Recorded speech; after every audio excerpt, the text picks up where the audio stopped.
Anwani. Anwani ya riwaya hii ni Nguu za Jadi. Nguu ni sehemu ya juu kabisa ya mlima.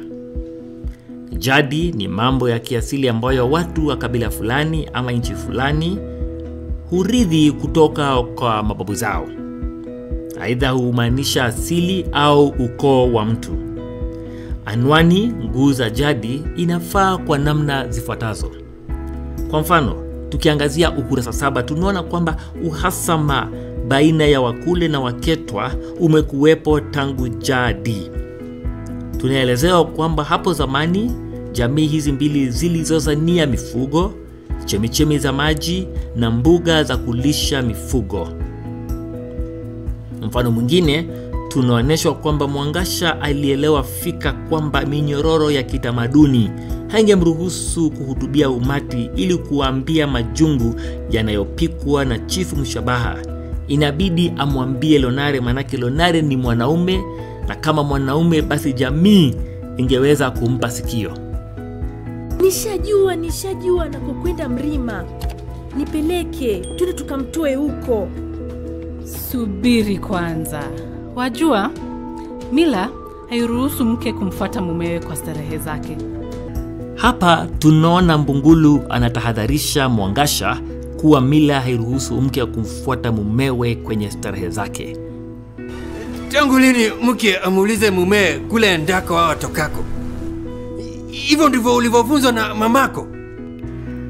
Katika sehemu hii tunaona vile Mrima anamkemea Mwangasha kwa kumuuliza atokako.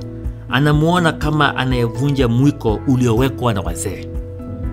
Hamuoni kwamba mila hairuhusu mie nikatunzwe na mke kama mgonjwa? Au mmesahau mikatale ya utamaduni kwa sababu mnaishi mjini? Hapa ni mfano wa jinsi Mrima anachelea kurudishwa nyumbani kwa sababu mikatale ya utamaduni haimruhusu mume kutunzwa na mkewe kama mtoto.